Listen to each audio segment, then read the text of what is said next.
Good evening, everybody, and welcome to Performance E Streaming. It is Thursday night, and that means only one thing. It is time for the ANZCAR Cup, and we are in the playoffs. Yes, we are in the final run to the end of the season. It is race 28 of 36. We are quickly coming to the closure of this season. I am, as ever, Mr. Carl Wilkinson with you. Joining me up here in the booth, I have Mark Jansen. Mark, how you going, mate? Yeah, good, mate. Good. Good to be back on a 1.5 mile track, and some very interesting outcomes from last week's race, and some implements on tonight's race. It will be. Absolutely. Darlington proving to be very tricky. The lady in black biting a fair few drivers. Just quickly glancing to the weather forecast for today. About 36-degree track temperature, 23-degree air temperature, 12 kilometre per hour winds in a southwesterly direction. Well, the grid is forming up, so let us start by going through it. And taking pole position tonight is the man that won in Darlington, Barry Neal, the dark horse of the playoffs, again coming out to race and getting himself up there as an orange front row. Andrew Dyson next to him. He's going to be hoping for a good race to start his playoff season. Second row is Maddie Ray with Stevie Dubb on his outside. Row number 3 sees Neil Pearson and Shane Bowen lining up next to each other. On the fourth row is Jai Schultz with Lachlan Urquio. Brenton Henderson, Philip Worley make up row number 5. Row number 6 will see Phil Otto starting with Alexander Sheridan. Norman Clark, Dave Douglas make up our 7th row.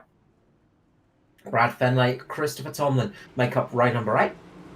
Ryan Jones, Ruben Phelps on the 9th row. Kobe Jordan, Noddy Tompkins making up row number 10. And rounding out the field tonight will be Riley Curtis. As you said, Mark, last time out we saw some major action going on, and we saw some big upsets going on throughout the field. So I wonder if that could come to play tonight. We are missing 2 drivers. They are off for naughty behaviour. One of them is JCW, and the other is Daniel Hedrick. Daniel Hedrick, thank you. That moment where you just absolutely start staring, can't get it out. But the 2 Natari drivers are out for this race as they both got penalties, and that's going to be a big thing because both of those drivers are in the chase. That could be devastating. Yeah, it definitely could be. Luckily, though, they've got next week to come back and try and gain some points back, but that is going to hurt them not being here in the field tonight. Absolutely. Well, we are about to get the green flag here at Kansas, and away we will be going. I'm going to shut up. Let's enjoy these cars roaring around Kansas Motor Speedway here for round 28.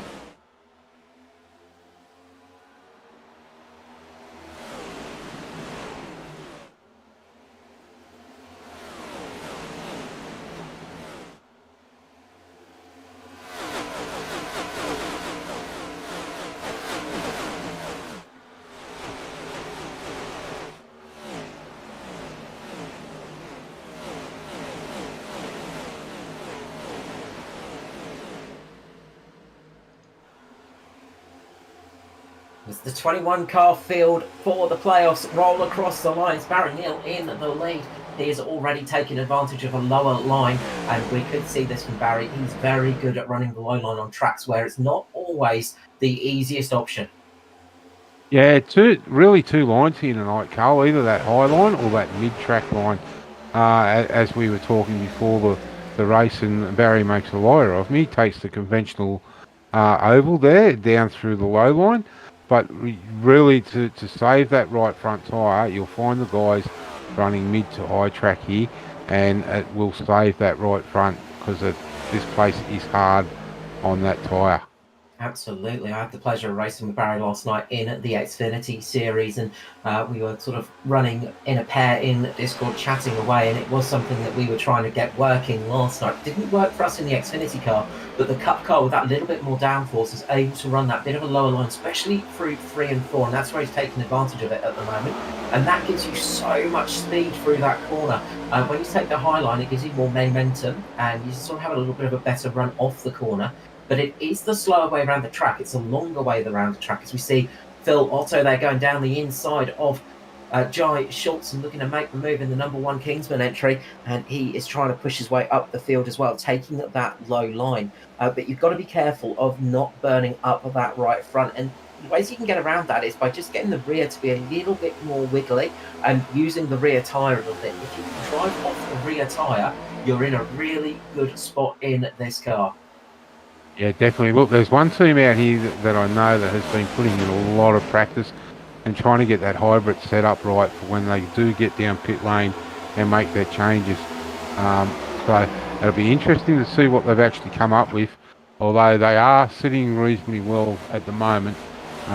So, yeah, it's going to be interesting to see what changes anyone makes tonight. Absolutely. Up the front, it is Neil and Dyson keeping themselves up there with Matty Ray as they started. So the top three, not really many changes, but behind, plenty of action going on. Ruben Phelps is charging his way through the field at the moment. The Flying Kiwi up 7 positions in the SRM machine, and he is now getting into some serious traffic as well. So plenty of action in the midfield. You see him just going underneath Dave Douglas there, and these two are leading the playoffs at the moment. Ruben Phelps in the lead with Dave Douglas just behind him. Of course, Dave Douglas sneaking his way into the playoffs. He was one of those drivers that had to really work hard to get in. He didn't get a victory next to his name, so he had to do it on points. But he's up there in second place at the moment. That's really useful for him, and that could be a founding factor in tonight. The drivers that really need to have a strong race tonight. Neil Pearson, he's one of those drivers that's in a little bit of an unenviable position. He's down in 7th position, just ahead of Lachlan Urquhart and Joshua Carroll-Walden. So he needs a really good race tonight to sort of keep his momentum going, and it would be devastating to see him knocked out in the first few rounds of the playoffs. Yeah, well, last year we've seen him knocked out in that first round. He really had a bad issue last year. He's not had a great start again this year. And I hope I don't put the mocker on him, and by no means do I wish him the same. The second race of last year, we've seen him get taken out, just mixed up with someone else's accident, and that definitely seen him out of last year's playoffs. So him and his teammates from DPR will definitely be looking for a better race result for him this week. Absolutely. Just see Phil Otto making his way through as well. And those guys running the low line are really getting some speed in this early stage. In this first 9 or so laps, they've got some great pace. It's just if they can keep the car in that area, if they don't scrub those tyres, if they don't run out of rubber.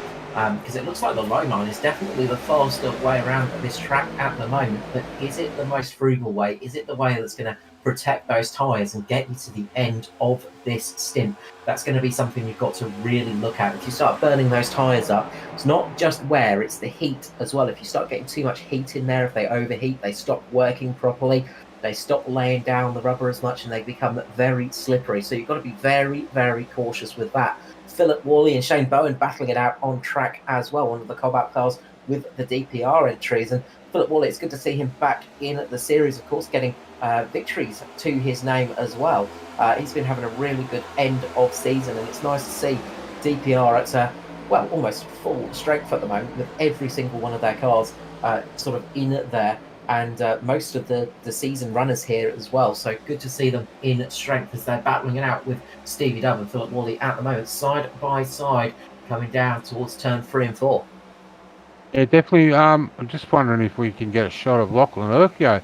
He's lost 10 spots at the moment in 11 laps. So I don't know whether he's just touched the wall somewhere, or he's just decided to go into tyre composite saving mode.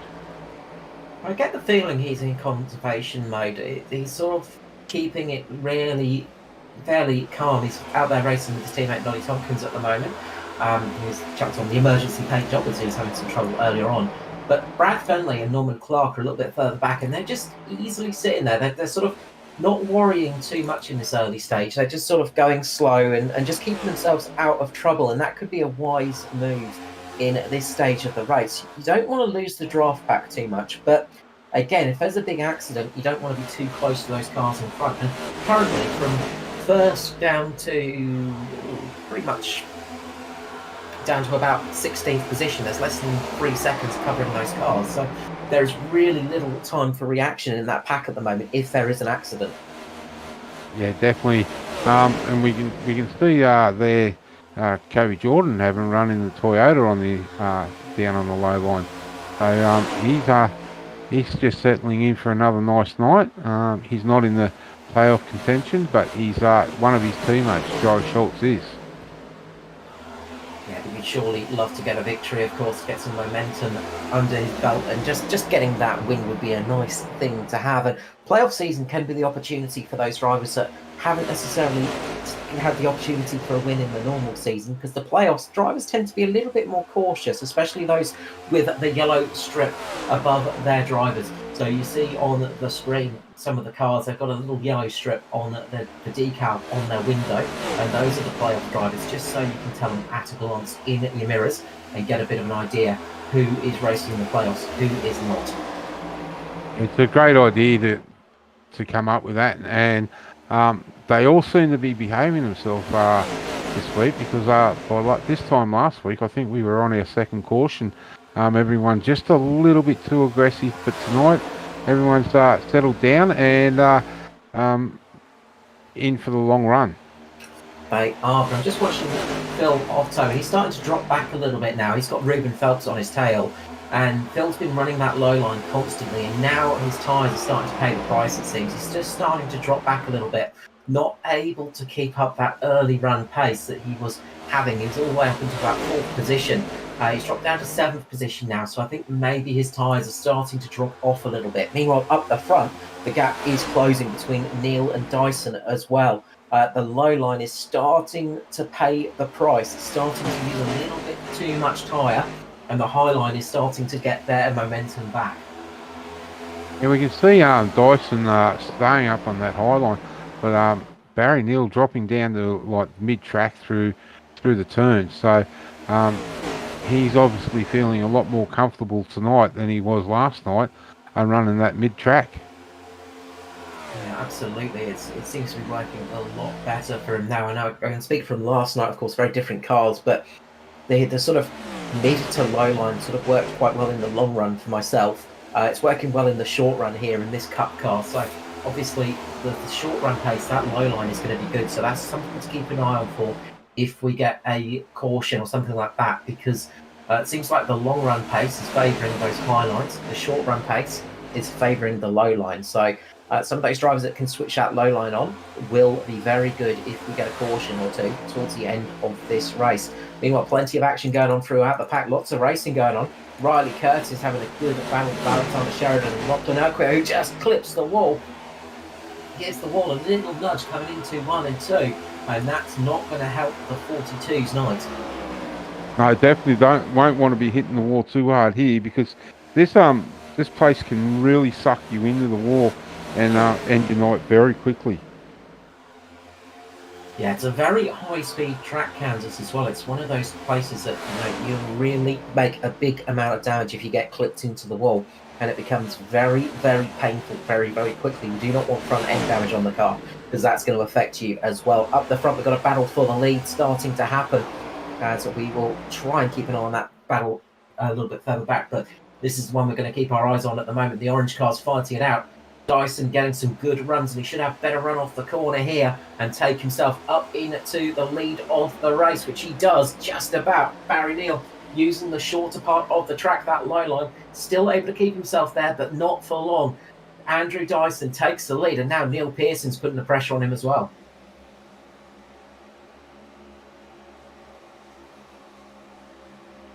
As they in their way through, as Barry Neal just has a little blink there, but Dyson moves it up into the lead. Neil Pearson up into second.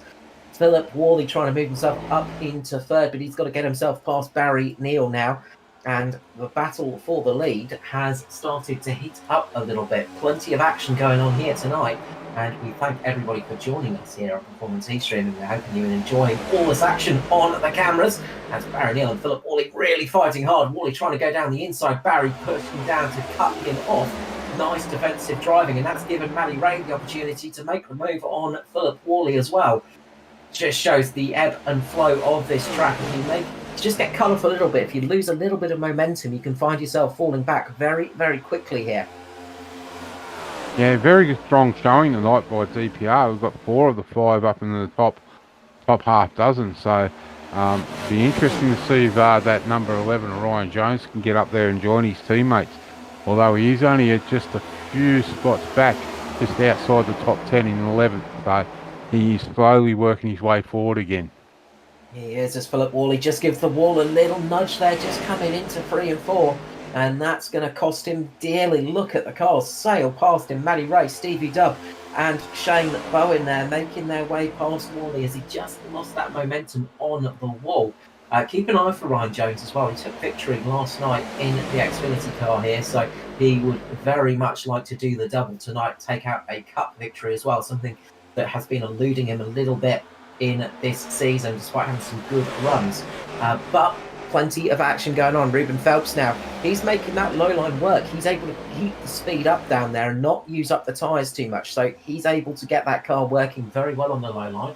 I imagine he's got the brakes set a little bit more towards the rear of the car just to help him turn in and get a little bit more of that rear tyre being worked on rather than the front.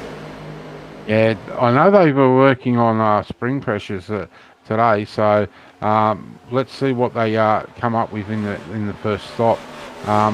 We should see the guys get around 45 to 50 laps on fuel here, so it's not going to be a one-stop race tonight, Carl. We're going to definitely see the guys down pit lane twice tonight.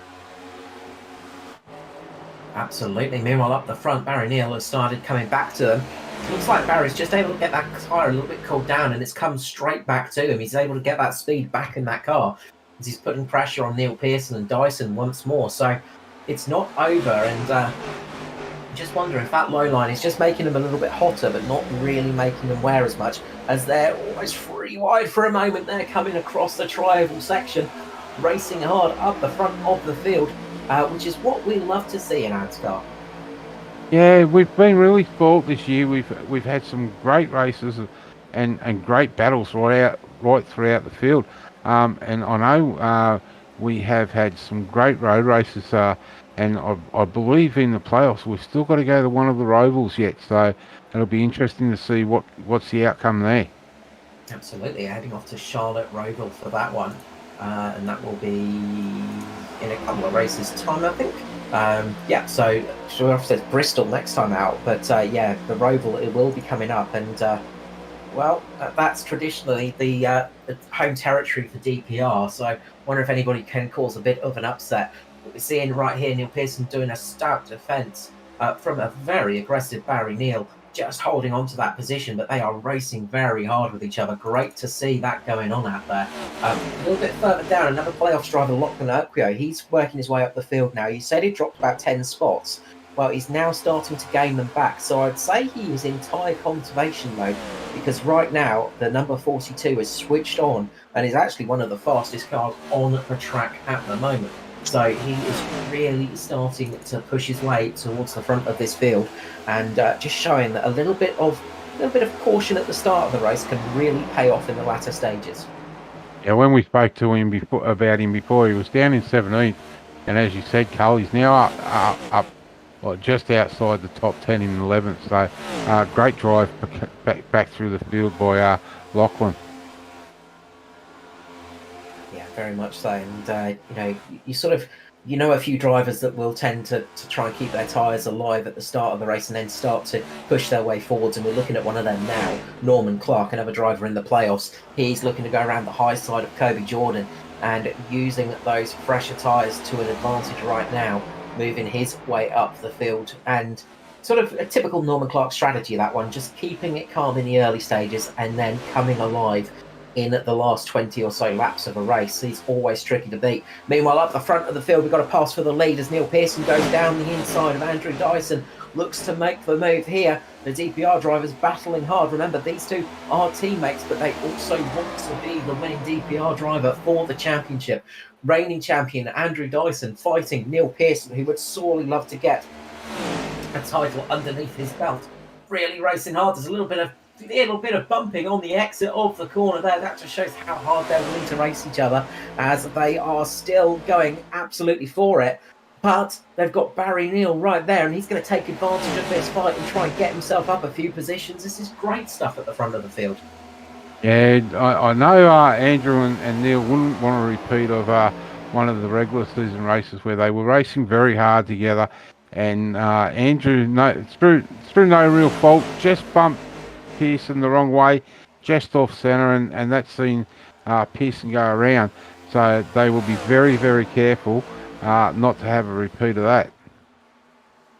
Yeah, absolutely. We saw the bump drafting earlier on this year. I think it was at Daytona, and it just didn't go their way. And so very close on the exit of the corner, and down the straight they go.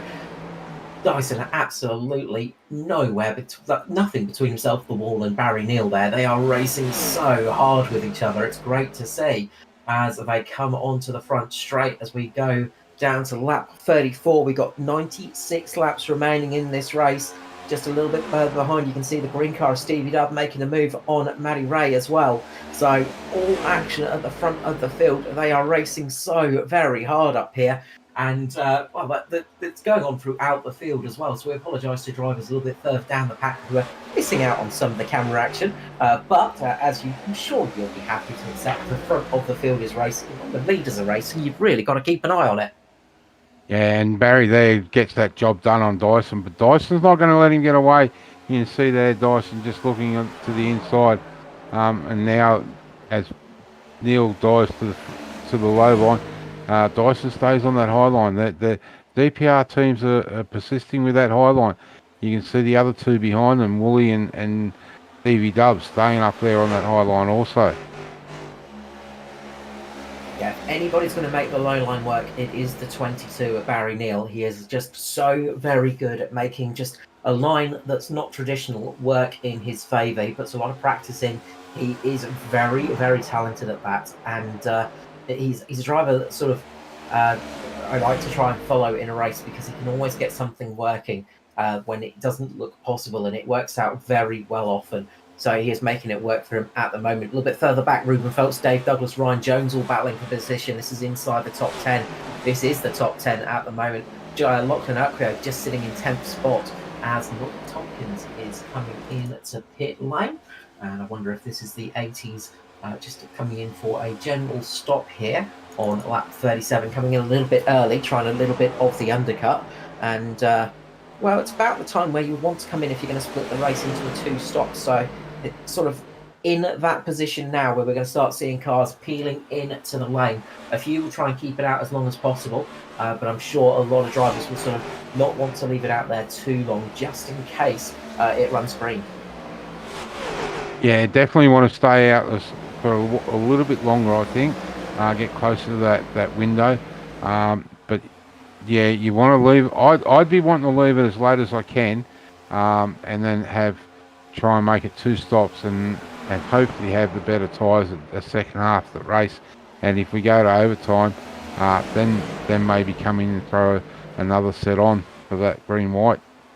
A big moment with Ruben Phelps and Dave Douglas, Ryan Jones and Lachlan Uckrio. They all had to check up pretty heavily there as they just started to lose the car going through turns 1 and 2. And you can see this little pack's compressed up quite firmly. Just saw that in the corner of my eye, and it looked like one of the cars just got a little bit loose on the corner. So I'd say the tyres are starting to drop off now. Yeah, definitely. We're coming up to lap 40 of the race, so 90 laps remaining, and tyres would be starting to drop off a little bit here because we know, Carl, ourselves how hard this place is on tyres, and the heat out there would be generating a lot of tyre heat too. Yeah, absolutely. It's the tyre heat that can really be the problematic thing. The tyre wear is rough, but the heat can be even worse. Philip Woolley recovering well up into 4th position, just getting past Maddie Ray there. And we saw him just give the wall a little nick, but now he's got back up to speed. Riley Curtis has decided to pull it into the lane, and I think we might be seeing a couple of other cars. Ruben Phelps deciding to pull it into the lane now as well. Early stop there for Ruben Phelps. A lot of time that can be gained and lost in a pit stop as well, especially a green flag stop. You've got to be absolutely perfect on the brakes. You don't want to run in there too hot, get a little bit too much speed through the pit lane. You've got to be perfect on the marks as well, stopping the car in the right place at the right time, because you can absolutely gain a good handful of seconds in the pit lane, and it is crucial to do that in a green flag stop. Yeah, definitely. And Ruben's probably going to be a couple of seconds longer than normal because I know they were going to make a change in the first time they were down pit lane. Yeah, absolutely. If you're new to the ANZCAR Cup, first of all, welcome to Performance E-Streaming and the ANZCAR Cup. We're glad to have you here.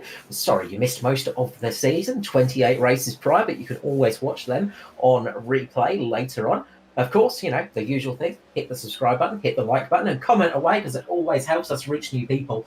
But you can change the car setup in the Cup. So you have to start, everybody starts on the same setup, but the first pit stop, they're allowed to make changes. And that's really spiced things up for the season. It's changed how things work out.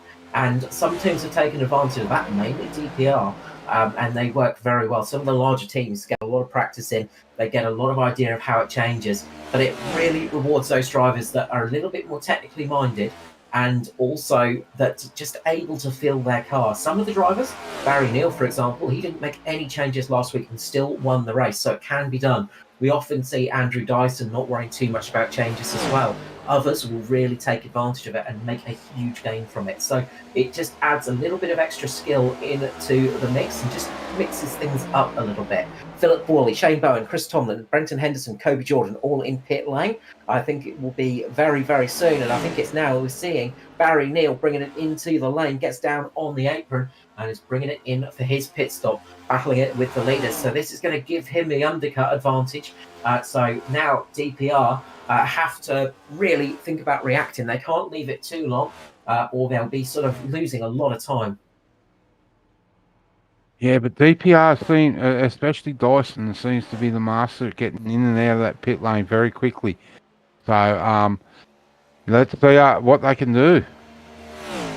Absolutely. It's something I've been really, really watching and studying and trying to recreate myself. And it's a really, really valid skill to have in racing, especially oval racing, just to be able to get an extra couple of tenths, an extra second even down pit lane. Such a crucial advantage can be made. It can easily gain you a good couple of spots in a race, especially if it's in caution conditions. You can find yourself leaping your way up a good 3 or 4 positions. Neil Pearson coming into the lane this time round, I reckon. He's dropped to the low line, slowing the car down early in the corner, getting it down nicely on the apron, on the brakes. No lockups. That's how you want to do it. Just get it into the lane. Andrew Dyson takes the lead and continues on out. Dave Douglas, Ryan Jones staying out. Jai Schultz keeping it out there.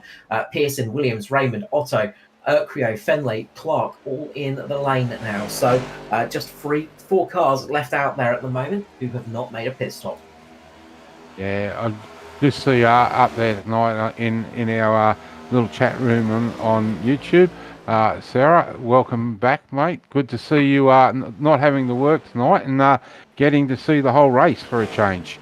It's good to see one of our regulars being able to see the start of the race. Absolutely, and she'll be happy to know John Schultz is doing a good job at the moment. He's coming down the lane now, just ahead of Dave Douglas, one of his sorry, that was Ryan Jones. Sorry, it's a with Jai. Sometimes he changes his colours too much. Right, Jai Schultz is out on track at the moment. He's up into 2nd place even. There we go. So he's having a good run. He's about to come down the lane with Andrew Dyson as Dyson makes a big lockup coming into the lane. And hopefully he will have slowed it down enough just to not receive a penalty. Get the car sat on 72 kilometers per hour, and you've got to stick to that speed limit as close as you can. You can't be over it. You can't really afford to be under it. You've got to stick there.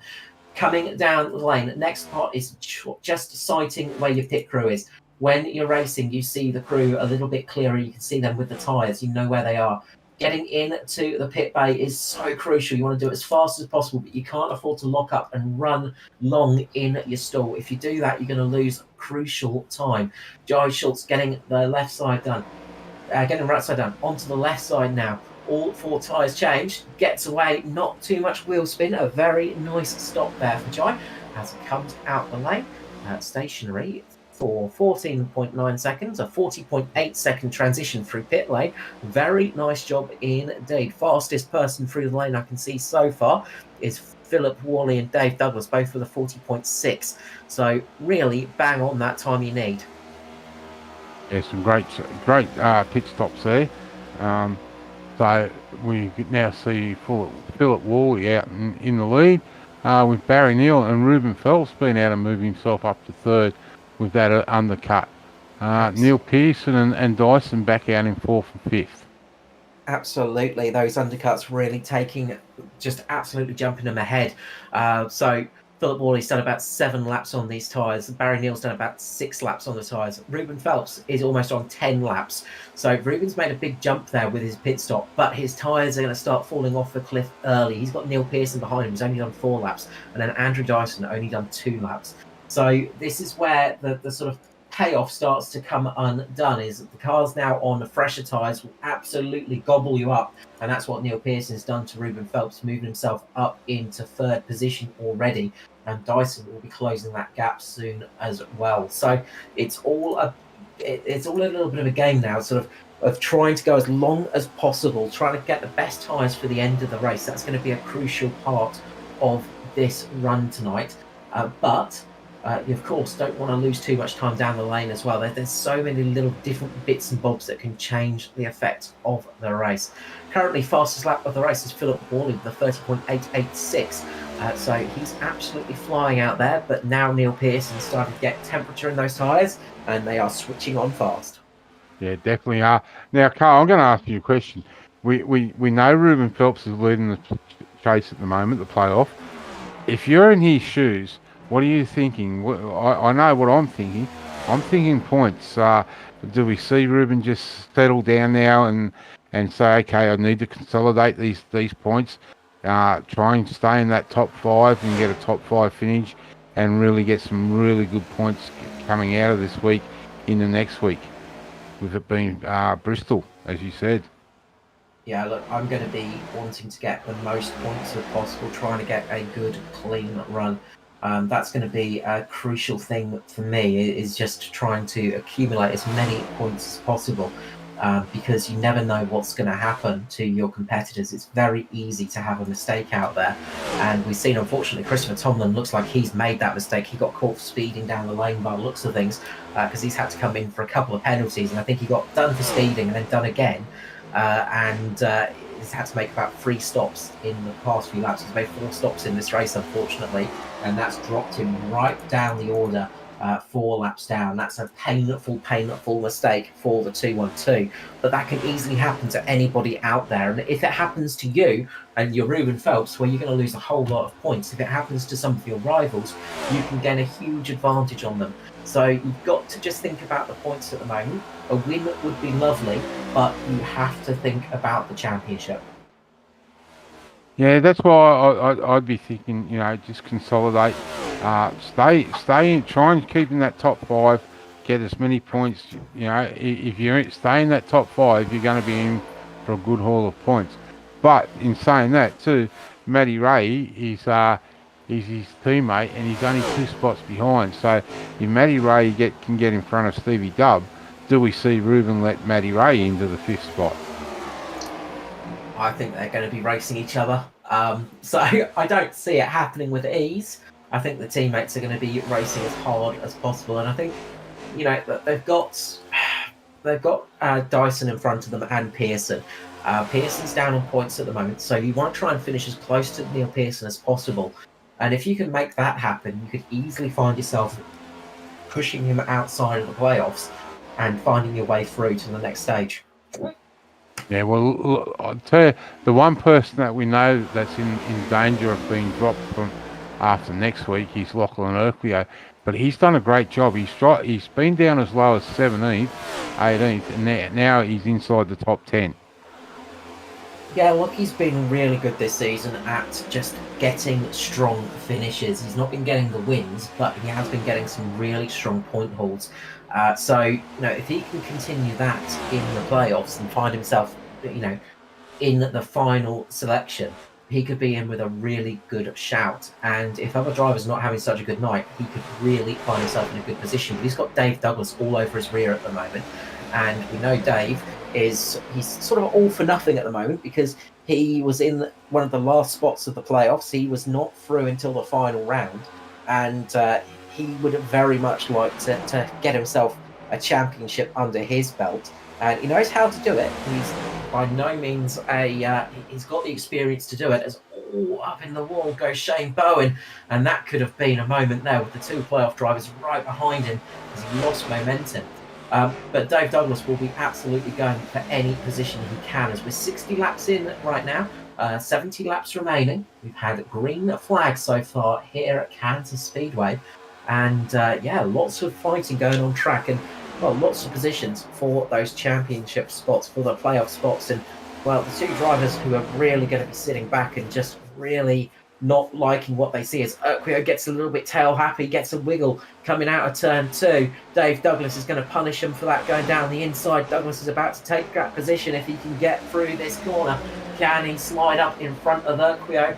Not much room between them. Dave has to pull out of that move. He was thinking about going up there and cutting the nose off of Lockie.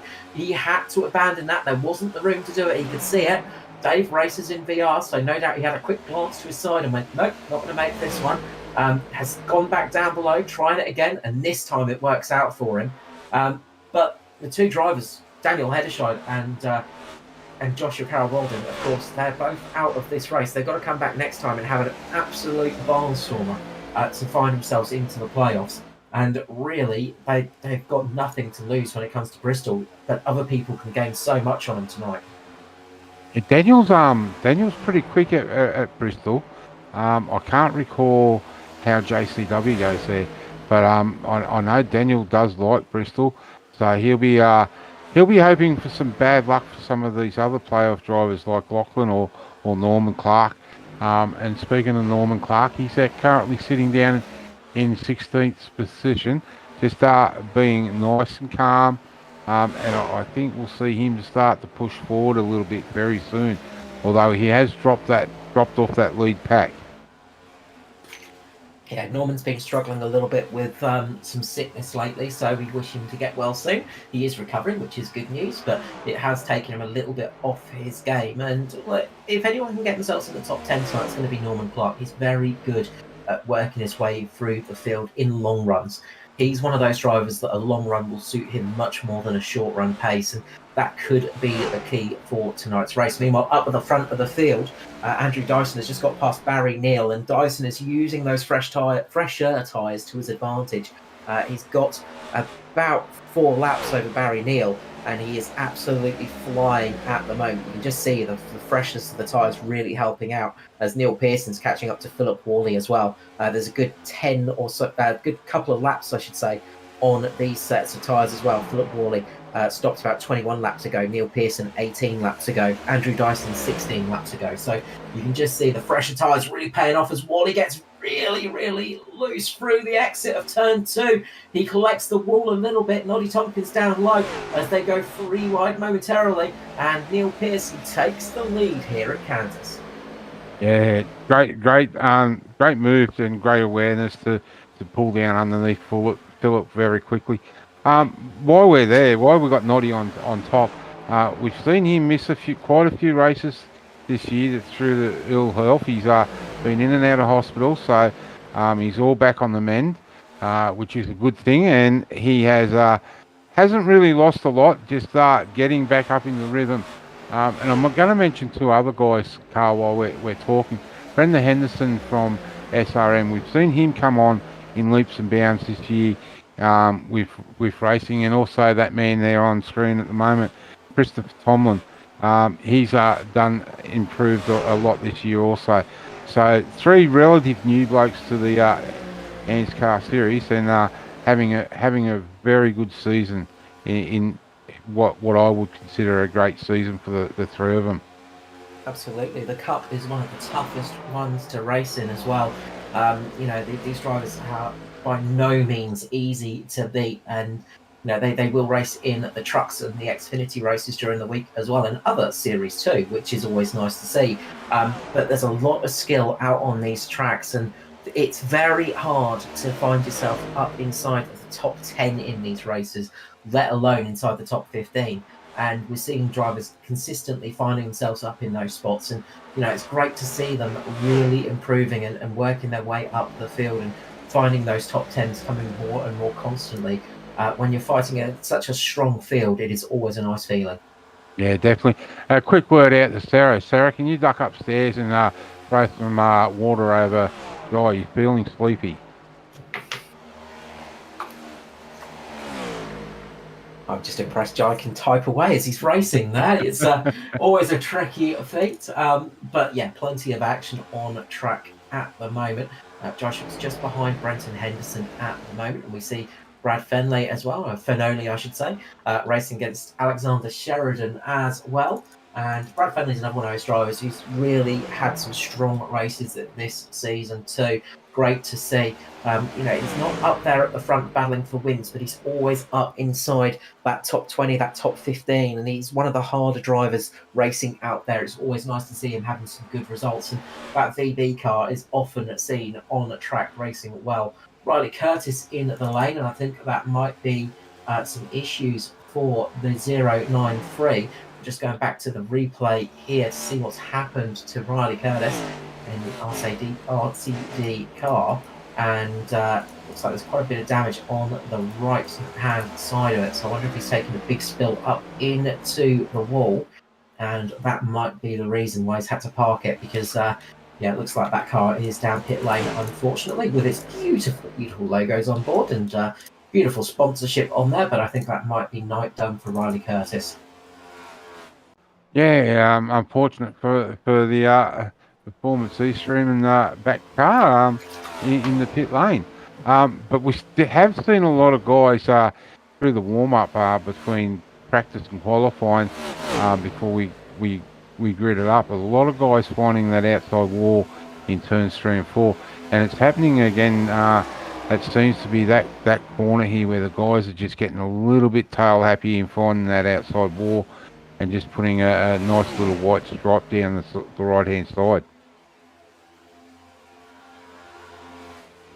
Yeah, it's you often see in the practice sessions that drivers tend to go a little bit harder. I tend to do it myself. Is just finding the limits on a track and what you can get away with, and you tend to have a lot more accidents in a practice session, and it often looks bad because you sort of go to it and you, oh my god, everybody's wrecking so much, but they're just trying to find the absolute limits on the cars, and that's one thing with sim racing is you can afford to do that. As Dyson clips the wall, he found the limit there, coming through 3 and 4, and just gives the wall a little nudge on the right hand side, and you don't want to be doing that too often. It looks like he's gotten away relatively unscathed, but he did lose an awful lot of momentum from that one, and he's given the car a nice big scratch down the side of the NP Designs entry DPR car there, and John Neil Pearson was shaking his fist going, "You scratched my paintwork, buddy."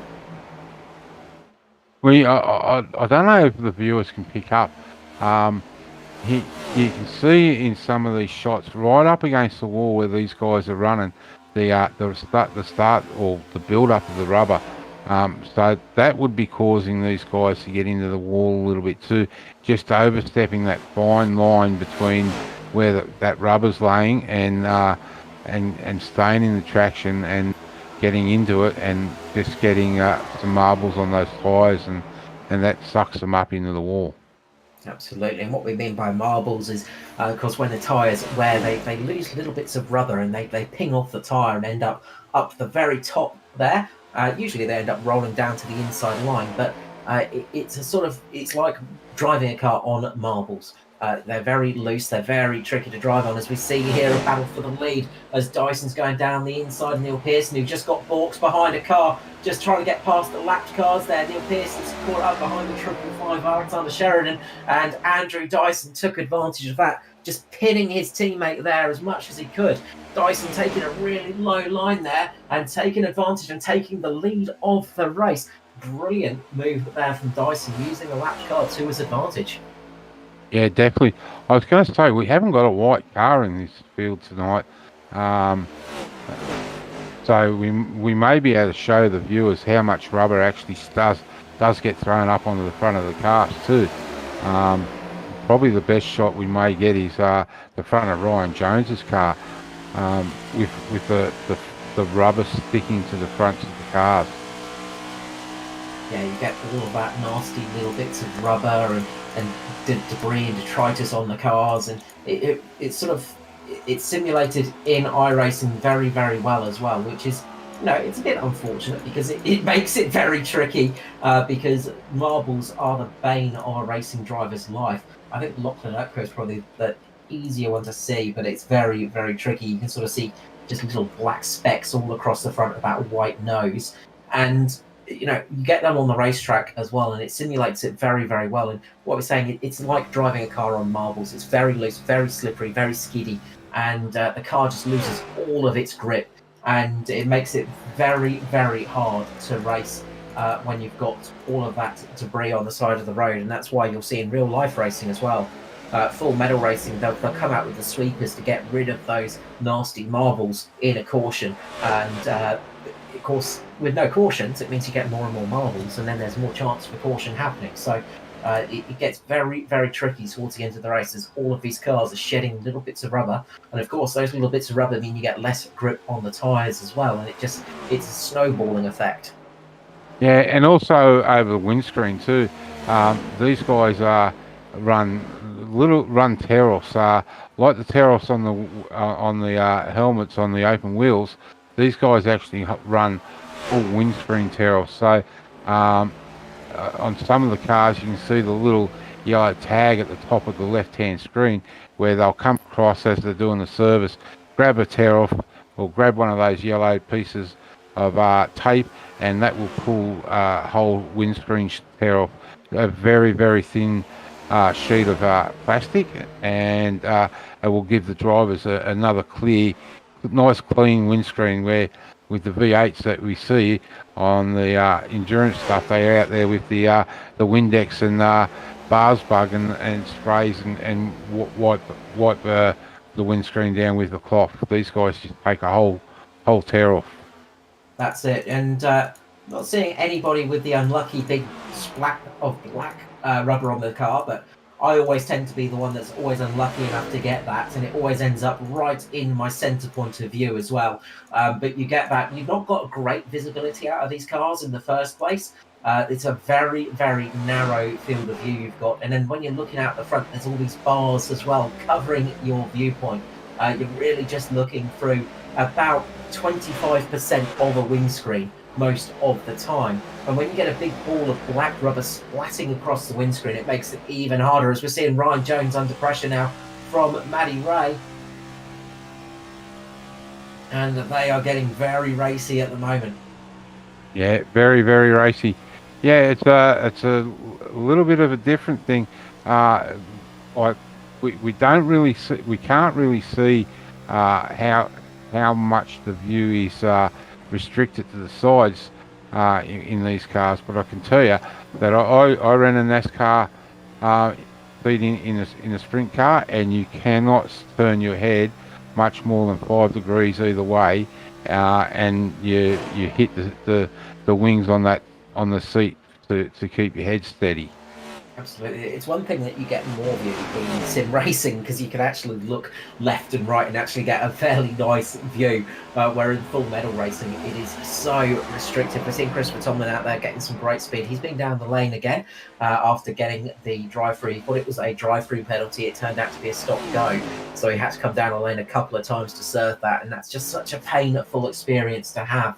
Alexander Sheridan making a big lock-up as he goes into the lane, and we're starting to see our second run of green flag stops now coming to fruition. Maybe a little bit early for some of these drivers. They're going to need to make another stop for sure. Yeah, 85 for 130. If our fuel figures are right, that some of them are definitely going to have to make a quick splash.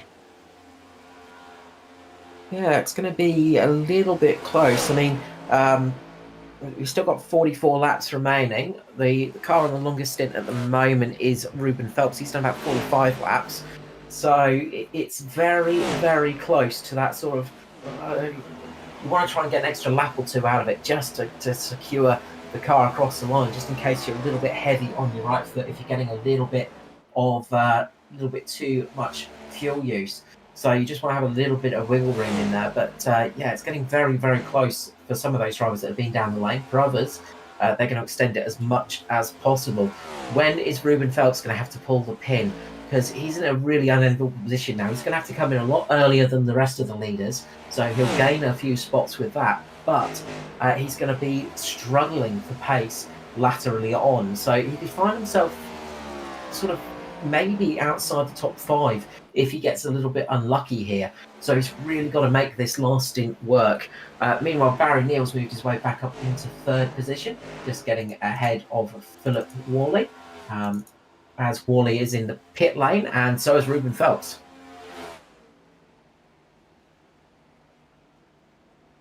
So we're seeing these last pit stops happening, and look, if we get if everybody cycles through and then we get a caution, it could really pay off for somebody like Ruben Phelps because he could leapfrog a lot of cars. But if you're banking on a caution, you're often going to struggle. Yeah, definitely. Well, this leaves Ruben 42 laps to run on this set of tyres and fuel. So should we get a caution, he'll save a little bit, but I don't think he'll have enough if we need to in the tank if we need to go to overtime. Yeah, he probably have to pit down for a green white checker, but then I imagine everybody else would as well for fresh tyres, because you're going to lose so much time by sticking it out for tyres in a green white checker position. Barry Neal is down the lane as well. He's coming in for his final pit stop. So we're starting to see them coming in dribs and drabs as he gets that final box in the lane. We've got a beautiful run out if as long as he gets out there. It looks like maybe there's been a connection with the issue. Please don't let that be. As there he goes. Stevie Dubb's in pit lane too.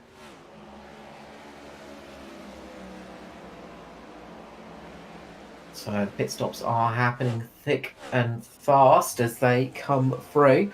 When will the leaders come down? I imagine Dyson's going to leave it as long as possible out there, like he did that first time round, and he's able to go a good another 4 or so laps before he has to come down the lane. So Dyson is going to be able to go a little bit longer here, and that could be the winning strategy for tonight, because he's going to be coming in from the lead. He's going to lose a couple of spots, obviously, but he's going to have nice fresh tyres to the end and be able to get those spots back.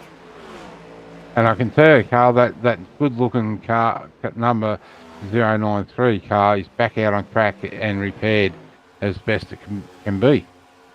Great to see Riley Curtis back out there. 6 laps down, unfortunately, but having a good race with Christopher Tomlin at the moment. So they're both on the same lap. They're going to be racing each other as hard as possible to try not to be the final car. And look, it's the thing we love about racing is you're not always racing for a great position, but you still can find yourself some racing out there as we see cars coming in pit lane, coming out of pit lane, 3 wide, 4 wide at some stages. There's lots of action. Neil Pearson in the lane now.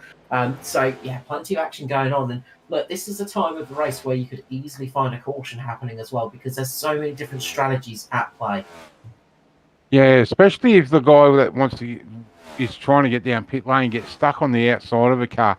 That could cause a real big problem, or will cause a real big problem, because especially if you're running very low on fuel. Dyson giving the wall another little lick there as he's just behind Phil Otto. And look, this is something else that you don't really know until it happens, but when you get behind another car, you lose a lot of downforce in these things. It's a sort of, there's a little brief moment where you get into a position and you lose all that downforce through the rear splitter. Of course, these things have a diffuser at the back. And when you get a car cutting across your nose, all of a sudden that rear diffuser stops working and then you run out wide. It's a really tricky thing to get used to in this car as Dyson's pitting. But it catches out a lot of drivers, Mark, and I caught myself out as well recently when I was racing with the Warriors, because I don't really get enough time in these cars, but it is a very tricky thing to get used to for this new car. Yeah, it definitely is. It just seems like if you get up under the front, under the wing, it tends to take a little bit of it. Well, it would take an aero off the front of the car, but then that transfers through to the back as you try and pull out. It seems like the front jet then just gets woolly into the wall again. It transfers once you pull out and get that air back over that nose. It loosens the rear end up again, and yeah, it's very, very tricky thing to get used to. It is indeed, as we were seeing Jai Schultz and battling away there, and plenty of action going on track at the moment. And Jai Schultz managing to hold it out there a little bit longer, and he's managed to get himself a lap led, I believe, as well. So that's a crucial bonus point for the 27. So that's always nice to have in your pocket, because look, even a single point can make a difference in a championship close as this. Yeah, I'm just going to put a shout out, Jai. Please stop changing your paint. It does make it a little bit tricky when we're glancing quickly.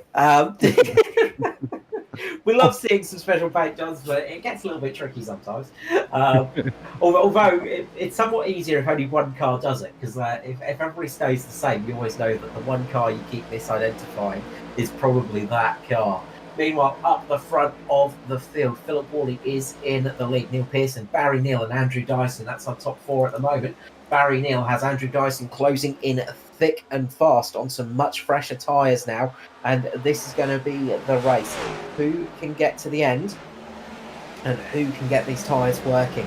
If we see a late stim, could we see a late caution coming in here and changing things up? That could very easily change the outcome of tonight's race. Well, we can see here the leaders coming up on lap cars. Unfortunately, Norman's been down pit lane. He's only had a couple of laps on that set of tyres, and he's now gone a lap down. Christopher Tomlin but just called out, and he's going down pit lane. So he's been able to get a good clear run down the track, and been able to let Neil stay on that high line. Again, it's communication between the drivers to let guys get in and out of that pit lane fairly clean, and the guys that are still racing, give them an early call to say, hey, I'm going down pit lane, you go high. Yeah, always crucial to let people know what is going on, but you can see the traffic really building up here, and there's a battle going on as well. Norman Clark and Jai Schultz fighting it out on track 4 position as well, right in front of this battle for P3 and 4. So, there's no blue flags in oval racing. There's no blue flags to worry about. You do not have to give way to the leaders. You do not have to let your lap give up your lap. You can race for that position. And if you're racing for positions as well, you don't have to. It's not your job to let the leaders pass. It's their job to find a way past you. So there's always action on an oval, and that's why it gets really, really tricky when you start catching up to cars fighting. When you're fighting with a car as well, you've got about 6 different fights going on in the same span of racetrack, maybe for different laps, but they will all fight as hard as possible for those positions, and that's what we're seeing. It's some great driving at the moment, some great stuff on track. Kobe Jordan just gets past Norman Clark there as well. And plenty of action going on here. It's just trying to figure out which one to watch at the right time. Yeah, definitely. It's a lot of action. We still have 12 cars on the lead lap. But should we get a caution right now, Jai Schultz will be in the lucky dog position, so he'll get back on the lead lap. Yeah, crucial place to keep up as well. You want to try and keep in that lucky dog position as much as you can, because that can be a race saver, getting that lap back if there is a caution. But, well, we've had 102 laps now, and it has been green flag running here at Kansas. This is what we love to see in oval racing, is a long green flag race. As much as the crashing is spectacular, we don't like seeing it. We would rather see the racing happen in a clean fashion. And unlike last week, where everybody was maybe a little bit too aggressive, this week they've still got the aggression up, but not quite as bad, and a lot cleaner out on track. So we're seeing some really good racing tonight, and this is what we love about oval racing. Yeah, Darlington though does call for some slightly more desperate moves. So because it is such a different track to everywhere else we go. Here we're back to more of the standard 1.5, and the track is nice and wide, so you've got plenty of room to set your move up and dive down the inside on the exit of the lane, or get a good drive into the lane into the turn.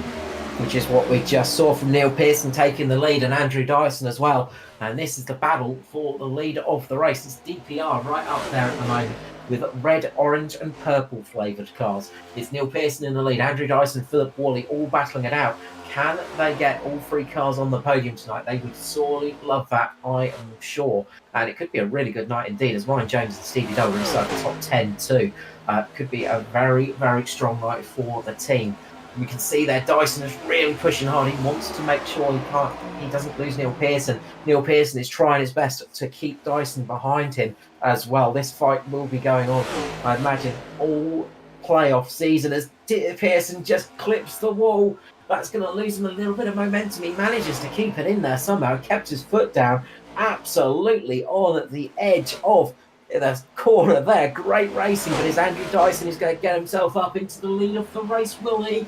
Not quite. Oh, Pearson again giving the wall a run down the back straight, giving that back straight green cover a good coating of black rubber, and that lost him a little bit more momentum. Dyson going up to try and cut him off, and that causes Pearson to collect the wall again. This is really racy stuff for the lead. Well, that's been going on, mate. I've just been watching the battle for 6th, 7th and 8th, 9th, 10th with Matty Ray and Ryan Jones and Steve Dubb being able to get the pass done on Dave Douglas. Yeah, there's lots of action going on, and that was really, really close to becoming a disaster at the front of the field. You've got to say, they were racing each other really hard. The aggression levels have gone all the way up to 11 now, and well, with 22 laps remaining, that's what we expect to see. So we'll just keep an eye on this for a moment, but it looks like they may have just settled down for a couple of seconds, which is usually when they start going fully floored again, going at it once more. But we'll try and keep our eyes peeled for the action. But yeah, lots of racing going on throughout the field, Mark. It's great to see. And Ruben Phelps doing a good job of keeping 5th position at the moment, but he's got to keep the laps going. He's got a nice gap between himself and Ryan Jones, and with 21 laps remaining, you should say he's relatively safe. The P6 position, though, that's going to be the hard-fought one. And you can see Ryan Jones and Matty Ray really fighting it out hard. Stevie Dubb, Dave Douglas also fighting it out in the background. Up the front, another pass for the lead going on between Dyson and Pearson. Dyson trying to use a lap car to his advantage once more. Brenton Henderson now is that lapped car, trying to keep himself out the way. Where does he position his car? Can that be the thing that stops this from happening? It does. Brenton Henderson calls out that he's going low, and Dyson can't pull the same trick twice on Pearson.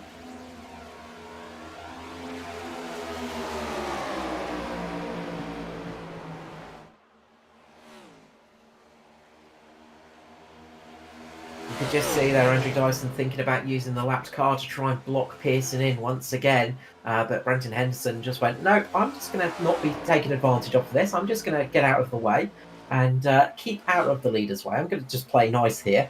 And Dyson had to abandon his evil genius style plot of getting past his teammate there. But they are really racing hard as Pearson is right on the ragged edge. So is Dyson. They have been sideways through a couple of these corners, the back end stepping out. They are really racing each other for everything they've got as Pearson gets a little bit tight on the exit of turn 4. This could be the advantage for Dyson, who's getting a huge draft behind the 62 at the moment. The 41 dives down the inside, taking advantage of those fresher tyres. Will he be able to make the move? He's going to come up, move up in front of Dyson. They make contact. Pearson and Dyson make contact, and the caution flag is out. Heavy contact between Pearson and Dyson, and you've got to say that has been coming for a number of laps. Yes, it definitely has. Pearson, you've got to hope there's not a lot of damage done to Pearson's car and he can stay out there without having to come down pit lane. Although there is 19 laps left, if he does have to come down and take tyres, he may be able to get back to that front. We see here Dyson trying to make the move underneath. Just comes back up, just not enough room. I think Pearson just got the better run, and Dyson's just come up and touched the front, and that's seen him turn right across the nose of Pearson. And luckily for Pearson, he's been able to break the contact there and get down underneath. So he'll retain the lead, but it looks like there could be some rear end damage done on the on Dyson's car. Yeah, there's quite a lot of damage on the right front of Dyson's car as well. He took a fairly hefty hit to the wall, and I wonder how much damage is done to the right front of that car if he needs to get any mandatory repairs. You can see they're just scraping across the wall. Himself and Pearson really racing hard, and look, that's why I was trying to keep an eye on the leaders, because that looked like it was coming for a fair few laps. Dyson was trying to pull himself up in front of Pearson to block off that run. He just didn't have the room there, and that's what happens when you come up on another driver. Neil Pearson was not going to give up on that one. He absolutely kept his foot to the floor, which he is entitled to. And I think Pearson came out of that much better as well. So they all come into the lane for some fresh boots here for this 16-lap stint. We saw a caution last night around about the same time, and tonight a similar thing. Andrew Dyson absolutely lightning through the pit lane as always. He was ahead. He was behind Pearson when they came in, and now he's ahead of Pearson. So Andrew Dyson taking advantage of a fast pit lane transition time there, getting himself out in the lead. But how much damage is done to that right front, I wonder?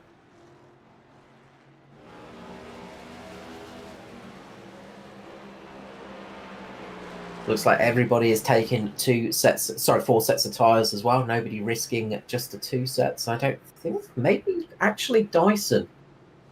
Dyson's only stationary for about 13 seconds, I'm getting on my screen, which suggests he may have only taken 1 set of tyres. So we'll see if that was a timing error or if that's true. Yeah, I'm just having a look there at that car. That has got some heavy damage on that right front, and that right front tyre does not look like it's sitting square. It looks like it's towed out a little bit, as you can see on that shot. Yeah, it's going to be interesting to see how this affects the car. And look, 13.5 seconds stationary time, that suggests that probably only left side tyres were taken. No, right side tyres. Kansas Army. So yeah, right side. Sorry, that moment where I'm trying to work out which side of tyres gets eaten up the most.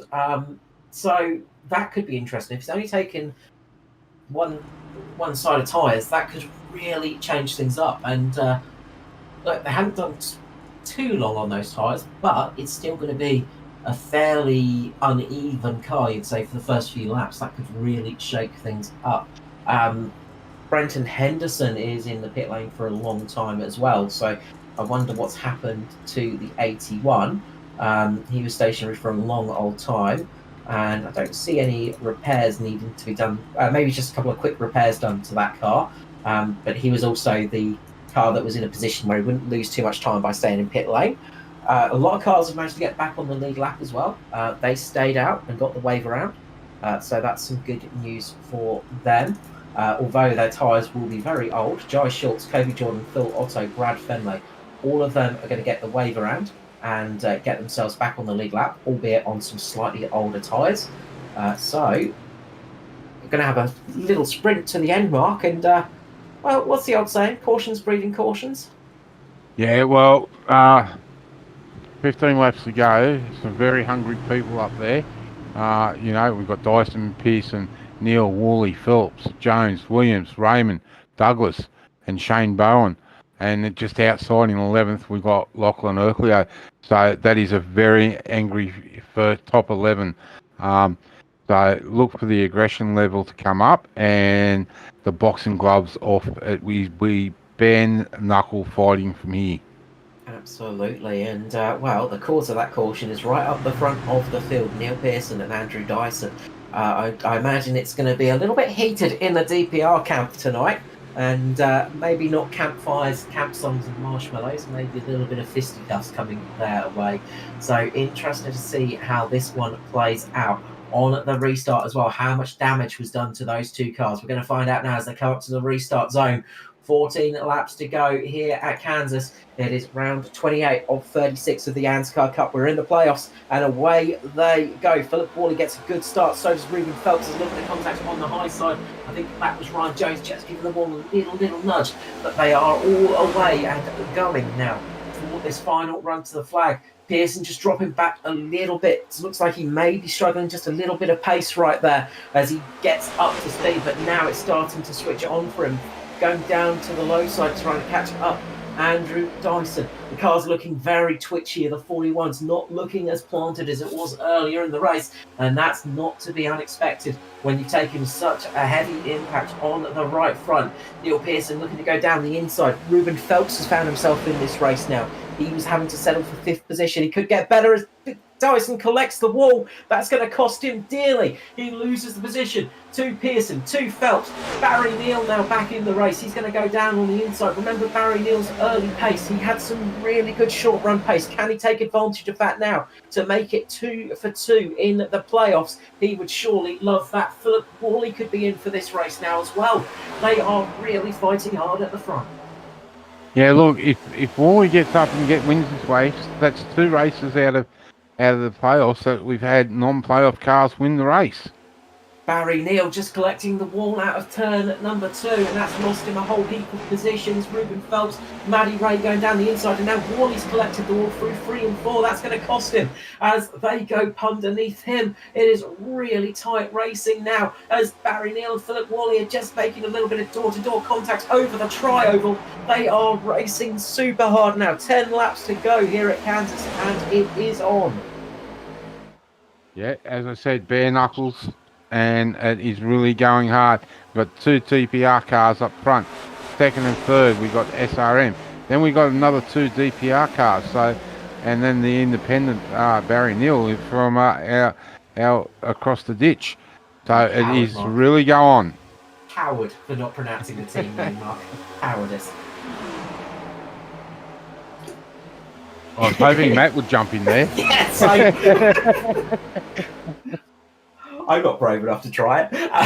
That's right, you dig your own hole. Thanks, Up Matt. front, Ruben Phelps is making a move for 2nd place. He is come alive now in this race, and this could be a great opportunity for the SRM team to get themselves somebody locked in the playoffs and getting themselves a good start to this run. We know Ruben's leading at the moment, and coming home 3rd will not hurt that at all. Matty Ray up there as well. He's sitting right up there for this position. 8 laps to go, and Neil Pearson's managing to build up a bit of a lead now. Yeah, just got to get Matty Ray and Ruben under nose to tail, nice and close, and see them make a run. I think Ruben may end up with 2nd if they can get the right run. But these 2 DPR cars have still got some speed in them. Lachlan Urquhart as well, he's charging his way up the field. He's just got past Barry Neal up into 8th position, and he's just behind the yellow DPR of Ryan Jones, and that still feels odd to say, DPR and Ryan Jones in the same sentence. So they are racing very hard at the moment. 7 laps to go. It's very quickly coming to the end of the race.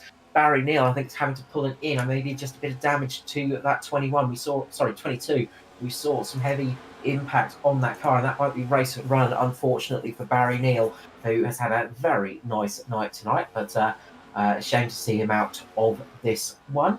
Meanwhile, I wonder if maybe it's a drive through. Nope, it looks like it's just coming into the market. So up the front, it's still very much on for 2nd place as Ruben Phelps is getting a good run on Andrew Dyson right now. As 6 laps remaining, it's soon going to be 5 as we're coming to the close of tonight's race. A dramatic finish, you've got to say, between the 2 team, I hesitate to call them mates, but the 2 team drivers of Dyson and Pearson. I'm sure they're going to be just wanting a little discussion post-race in the briefing, depending on how this one turns out, because Ruben Phelps is putting all the pressure he can at the moment on Andrew Dyson.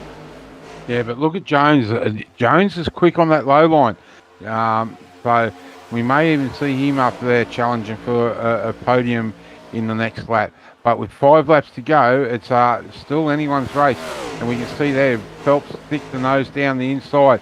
Looks like he's got a good run down the inside.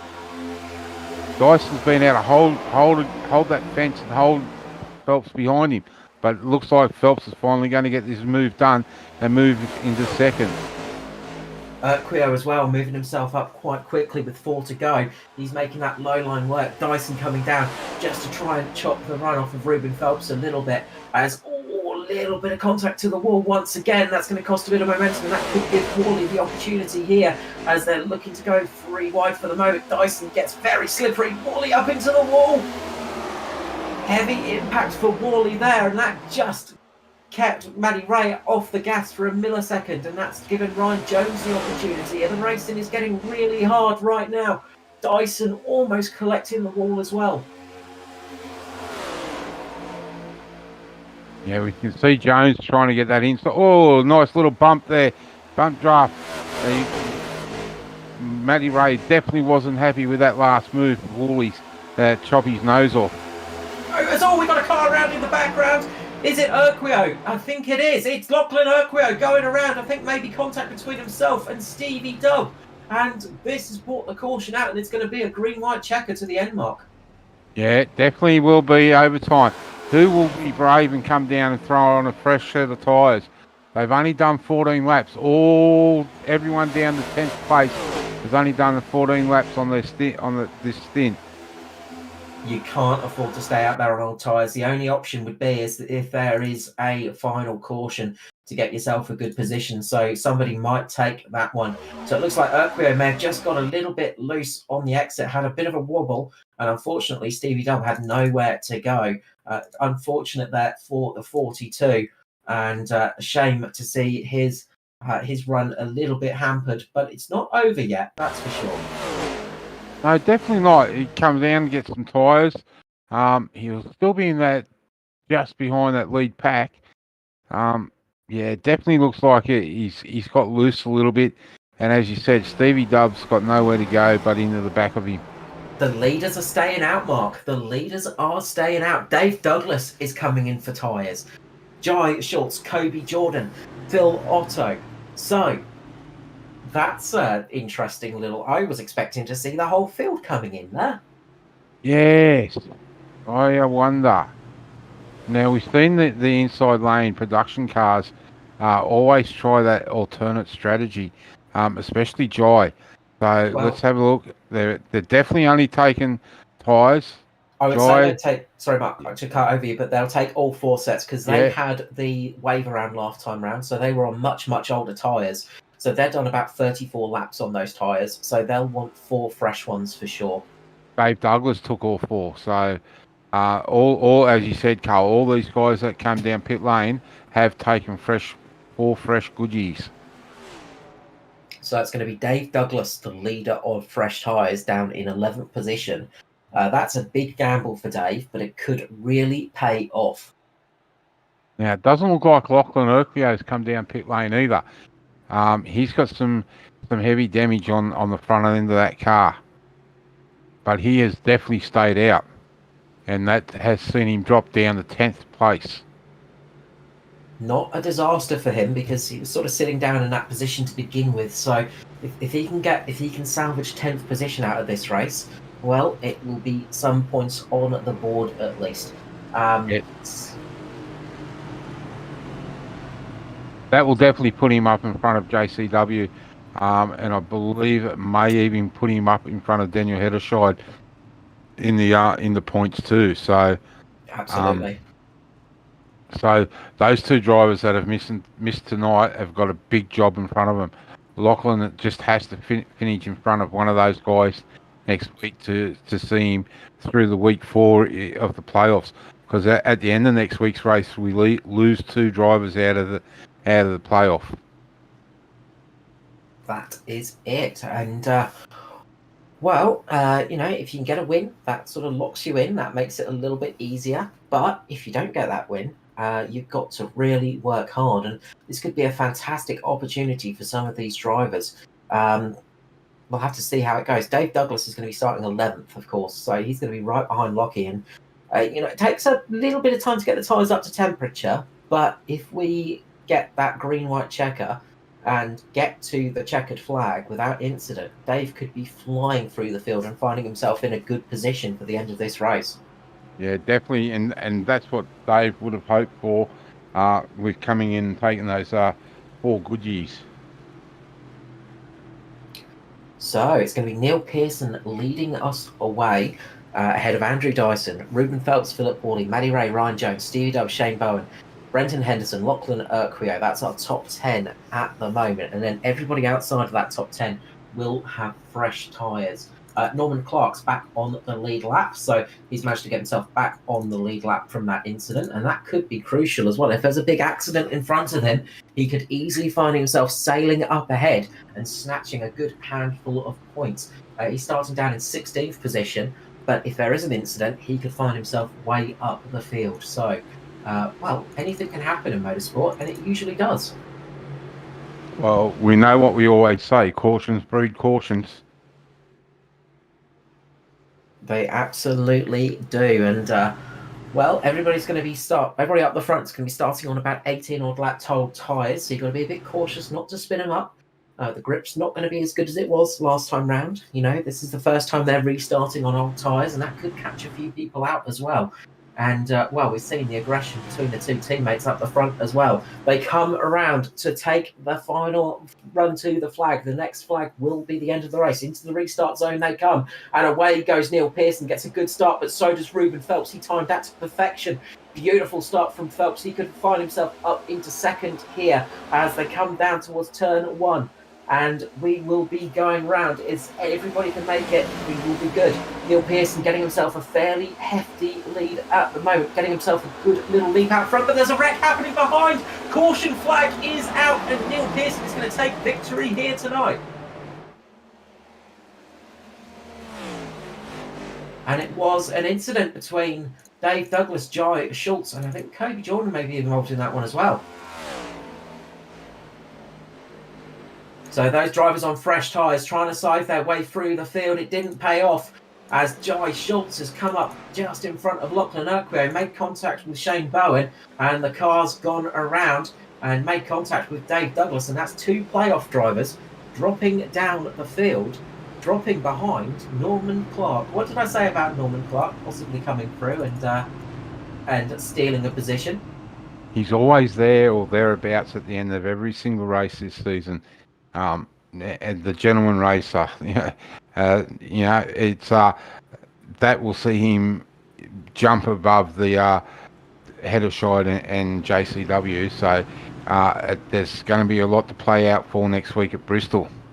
There is indeed, and look, it was an epic night for Dave Douglas last time round, but tonight has not paid off for him, as it is Neil Pearson who had a horrible start to the playoffs, coming in for the win. Ruben Phelps, though, he came in leading the playoffs. He's going to leave it leading the playoffs. He comes home second ahead of Andrew Dyson. Matty Ray comes home fourth for the playoff drivers. So it's been a much better night for the playoff field tonight. Neil Pearson, though, he's managed to get himself a win. That's going to be crucial because he's now locked himself into the next round.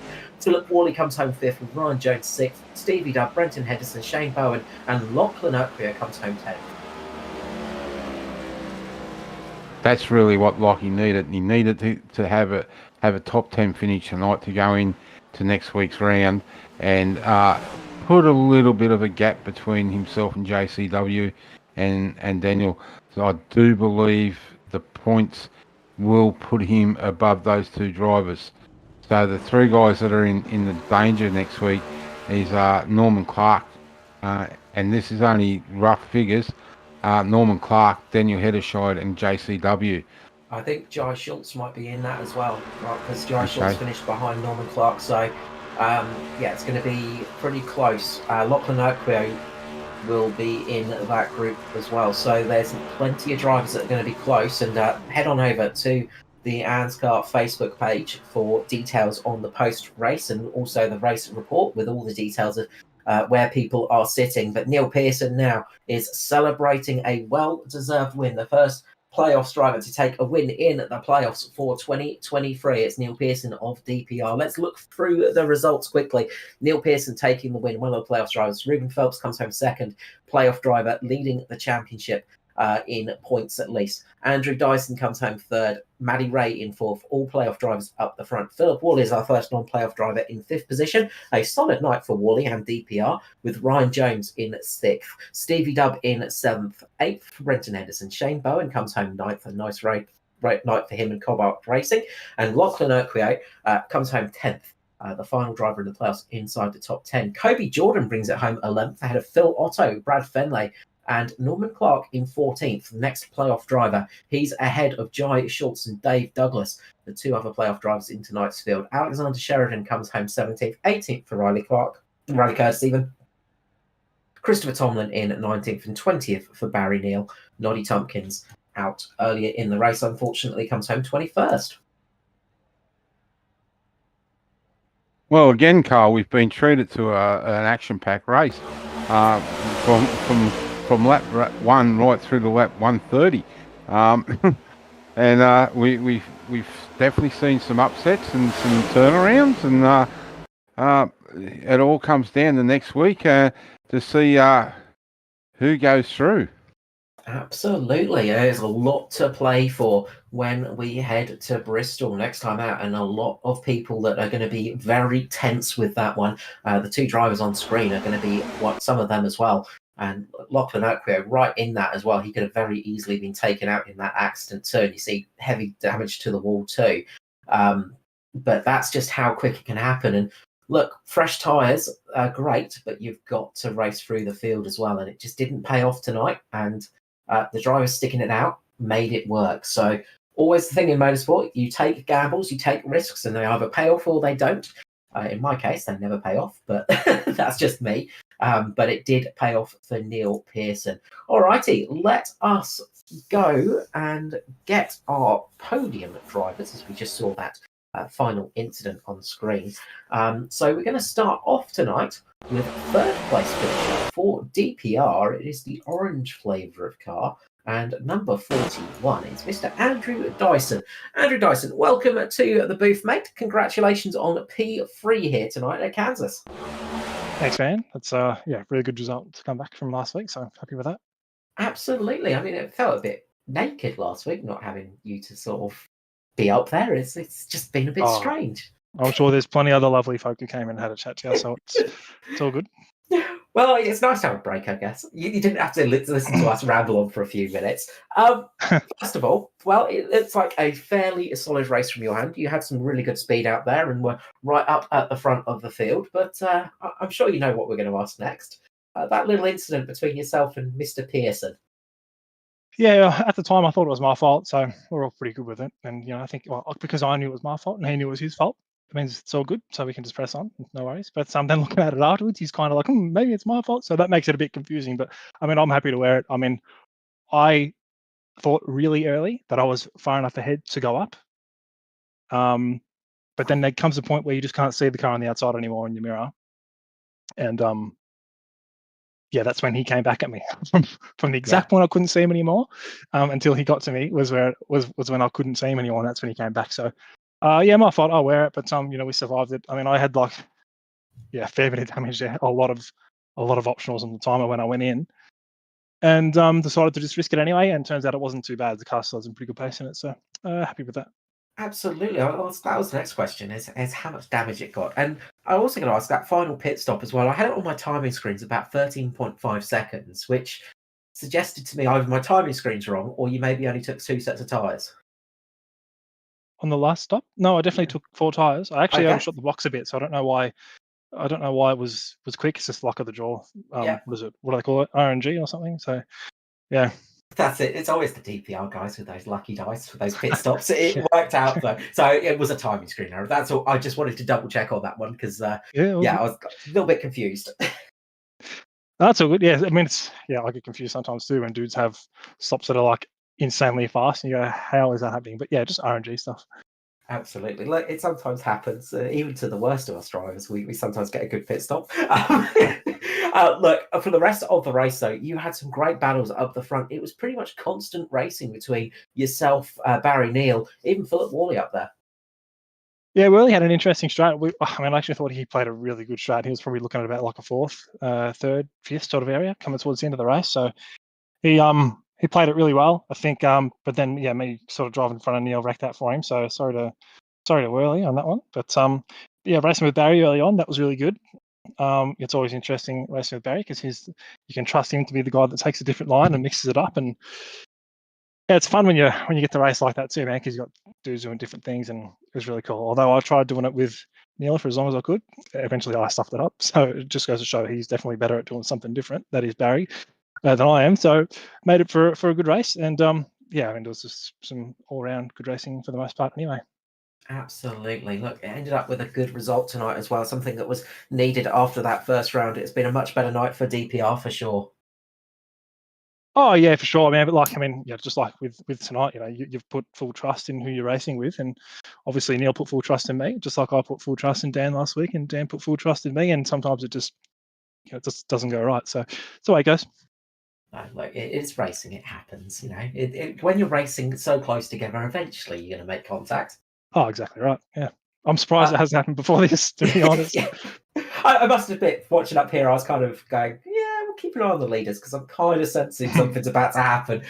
But no, it was some really good results tonight. And as we said, good result as well for the playoffs too for yourself. Must be making you feel a little bit less anxious coming up to the next few rounds. Yeah, a little bit, but like I suppose I didn't really need to get an awesome result tonight. Obviously, with a few folks not showing up, I just need to bank some points, and then once we get to the next round, it all starts again, doesn't it? So all good. No, well, congratulations tonight, Mr. Dyson. We'll make Pearson do the hard work of the full shout outs, but personal shout outs tonight, go for it, mate. Yeah, thanks, man. Just thanks to you guys for doing the broadcast, everyone for putting the league together. I'm sure Raymond was probably stressing a little bit about the download tonight, but we got there in the end, so thanks for that. And yeah, cheers to all the boys at DPR, and hopefully we have a good one next week. Absolutely. I'm sure I'll see you back in the booth in no time. Andrew Dyson for DPR coming home third tonight. Congratulations, mate. Cheers, man. Okie dokie. So next up on the list is our second place man, a man that was pretty much sat in a position that looked like it was going to be fifth all night long, and then the magic happened at the end. It's the Flying Kiwi, the 06. It's Ruben Phelps. Ruben, welcome back to the booth, mate. Congratulations on P2 here at Kansas. Yeah, cheers. Well, I think Mark was going on. I hope one of us gets to talk to him, and obviously we're talking to you this time, Carl, but you said one of us, so I guess one of us are here, so it's made so somewhere to... That's the difference. That's what we need to do is come to you before the race and say, look, you'll be talking to us afterwards, because it's paid off tonight. I mean, a lot of that race, it looks like you were probably going to have to settle for fifth position. Is that right? Yeah, I think, it looked like it was pretty much fifth, but just before that caution that sort of happened, obviously after that long run, I was actually just passing Barry Neal as it happened. So so I was about to get fourth, and then caution comes out like halfway as the move was making, and then obviously you have to reset from that point. But like I didn't do the best qualifying again, and friggin' moved up from like 17th to 8th, or actually I got up to like 7th, and then it just sort of died, so I had to make a different call and just pit about 5 laps earlier than majority, and I ended up getting third, but then I had no pace even with the changes, so I was a bit surprised about that. But then it got to that halfway point and it just seemed to have stuck, and then the car started handling really good. Yeah, it looked like the long run pace switched on really well for you. We were sort of watching through the race, and we sort of saw yourself and a couple of the other SRM guys a little bit further down the field. And then all of a sudden, as it came towards the sort of the closing stages of the stint, you guys started to get some epic pace. Exactly. I think it was just once the track sort of rubbered up and stuff, the setup that we had sort of, started working. But again, they're just working together all week and, doing testing and that throughout the week and making changes and adjusting them. Obviously, I can't say that I made, any of the calls. It's all down to the other fellas. They're the ones doing all the most of the setups. I'm just there listening. So, so I can't do all the credit. Take all the credit, I should say. So coming into that sort of second to last restart, you obviously had Pearson and Dyson in front of you. You absolutely nailed the start on the low side and just absolutely kept on the tail of Pearson. You must have been happy with that. Oh, exactly. I was a bit gutted that that caution came out, but like, to be fair though, it was going to be a really hard pass to make. So I mean, I'd much rather take second than like try to pass and get myself caught up and crash or something. So I'd much rather do that. But no, it was a good restart, and then but I seem to have a knack on trying to be able to, or getting it to work on the bottom, and you just just keep it wound up and freaking drive the hell out of it until you get past somebody. No, you absolutely got that one working tonight. And well, speaking of working tonight, I mean, getting home in second tonight, that's going to be a really nice points haul for the playoffs season as well. It's been a really good start to this playoffs for you. Oh, exactly. Like even like coming into this race, I was a championship leader. I would never thought I was going to say that, but obviously, if it wasn't Pearson who won, there would be an extra gain of points there, and I'd probably still be leading it. So, but it is what it is. But of course, it means safely into the next round with a couple of drivers not around, so everybody's into, well, unless one of them wins next week. But still, it's just little momentums here and there and consistency. Not winning, it doesn't always count for everything. Absolutely. It's been a very good start for you, well, and the team as well. It's been really nice to see, and it's nice to see you guys looking like you're going to be making it through to the next stage as well. Look, congratulations on a solid run tonight, also being the biggest mover and shaker, 16 positions gained in this race on a track that's never easy to pass on as well. So a very nice run from you indeed. Before I let you go, Ruben, the usual thing, the love, the shout out, sponsors, people, go for it. You deserve it, mate. Well, I got to thank SRM Australia, obviously Matty Ray putting it all together, and of course Lockie and Brenton, and obviously Noddy's being raced back again, so it's him being around.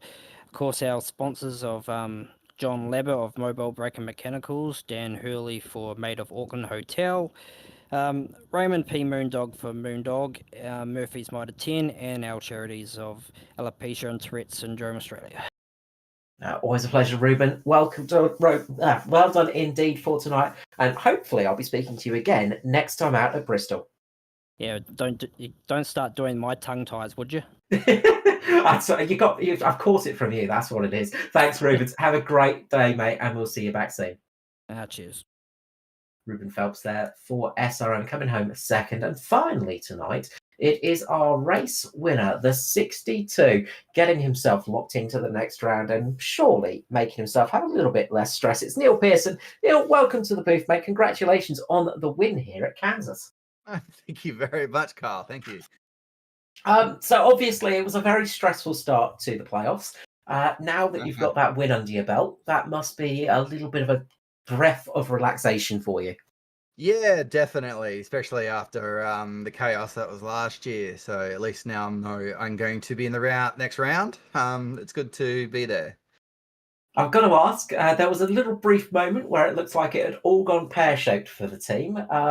Obviously, you're sort of sitting behind the wheel and all of a sudden you find your teammate coming the wrong way up on you and finding the ball very quickly. Did you think it was all over there and then? I did a little bit, but I just wanted to see when we came in the pits and see how much damage I had. And I hardly had any. It was like 13 seconds or something. So I got out of that pretty unscathed. Unfortunately for Daiso, he got quite a bit, like 2 minutes or something. So he did cop the worst of it. But yeah, it was just byproduct. We were racing each other really hard, and he cleared me, and I knew I was just going to get a run on him around the top, and he tried keeping it down, but he just couldn't. So yeah, I must have said it to Dyson as well. I kind of saw that one coming. Gotta say, you guys were racing really, really hard, which is what we love to see. I mean, you've got to assert dominance over those youngsters. That's it. I mean, I'm 40 soon, so can't let these 35-year-olds have it. So. No, absolutely. A big, important thing to do. But the rest of the race was going well for you as well. Qualifying, not so much, but you definitely seem to have pace for the long runs. You guys had some really good pace at the end of those stints. This track's all about just saving it at the start and just, then working your way through. It's a bit like Darlington. I saw in a video earlier, the surface is actually very similar to Darlington's, not as abrasive, but still abrasive. So if you can save your stuff just that little bit at the start, you'll pay dividends at the back. And before Dyson and I came together, I was saving my tires really hard, just because I saw him coming doing like 30.7. So I was just like doing 31 zeros, trying to save it. And that's why he got to me, and then I was hoping I was going to be able to hold him off and, with a bit better tires that I hadn't melted off, but it is what it is. It is indeed, and it went very well at the end. I mean, it's always nice getting a victory, but getting it in the playoffs is always a good feeling. Yeah, definitely, definitely. Especially, as I said, after last year's hellhole, it's good to be in somewhere good. And we're moving on to Bristol next week, which is my second favorite track. So we'll go for, hopefully go for a W there as well. Absolutely, it would be great to see a couple of wins on a trot. And you answered my next question, so we look forward to seeing you at Bristol next time out, Neil. Big congratulations on the team as well. It was a solid night for DPR tonight as well. Yeah, everyone in the top 7, it's really good. Unfortunately, we've signed on Ryan, so that's a bit of a downer for everyone else. But it's good fun having him around. He can take a joke, and I don't think he was too happy running the car I painted for him last week. But I got him a proper one for tonight. Oh well, it looks good. It looks much better with your face on there than his. That's all I'm going to say. I agree there totally. Congratulations tonight, Neil. Look, the usual thing, the love, the shout out, sponsors, people, go for it, mate. You've absolutely earned it here at Kansas. Yeah, first of all, just ANZCAR for the series, you guys for the broadcast, simrigs.com, Southwell Lifts and Hoists, Bedmax Mechanical, NP Designs, and JCW for not being here and wrecking me out for the 4th race in a row. It's good to actually finish one. I won't say anything, but I know how you feel. Congratulations tonight, Neil. I'm sure we'll see you back in the booth in the very near future. Look, good luck next time out at Bristol, and hopefully we'll be seeing you back up at the top again soon. Yeah, hopefully same thing that happened last time we raced there in our Weekend Warriors, where I lapped ISO on pace. So that's what we're going for. Look, that's what we want to see. Look, absolutely do that for us. I was just going to say, I'm sticking oil on the track. You can do that. I'll drive through it and smash that wall down. Congratulations, Neil. Look, I'm sure we'll speak to you again soon. And look, if you don't win it by lap in the field next time, we'll disqualify you. Oh yeah, that's fair. Because if you're winning by a lap, you're running some dodgy setup there. So. Congratulations, Neil. Have a good night, mate. Thanks. You too. Neil Pearson there for DPR, taking the victory in high spirits for sure, Mark. Yeah, definitely. He's got a great bounce back after last week. And as he said, it's not going to be a repeat of last year's playoff. He's guaranteed into the next lot of races. So it's good to see him there, and it's good to see him in high spirits.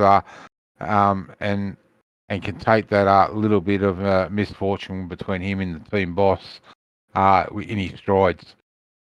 Absolutely. Look, well, we are done and dusted for tonight's action, but we will be back here on Performance E-Streaming on Sunday night, where we have the Australasian Supercar E-Series back in action. And it is back on the oval courses as well after our sojourn off to Phillip Island and back to the home of the eights. We're off to Atlanta next time out, back to the ovals for 134 laps. So we hope you can all join us there for that. And also with the Weekend Warriors, Mark. Yeah, this week we jumped down to the short track, 158 laps around Martinsville. So it'd be interesting to see what happens there. Yeah, for sure. We hope you can join us there. Hopefully we get a good turnout of field as well and can get that one all going. So we look forward to seeing you all in the next week or so. Thank you very much for joining us here tonight, as always, on Performance E-Streaming. Make sure to hit the subscribe, the like button. I know I hate saying it, but it does make a difference. We appreciate all the views that we can get to keep on bringing you all the action for this series. From myself, Mr. Carl Wilkinson, with you, Mr. Mark Johansson, of course, Maddie Hunter doing all the hard work. We will wish you a good night and see you back soon.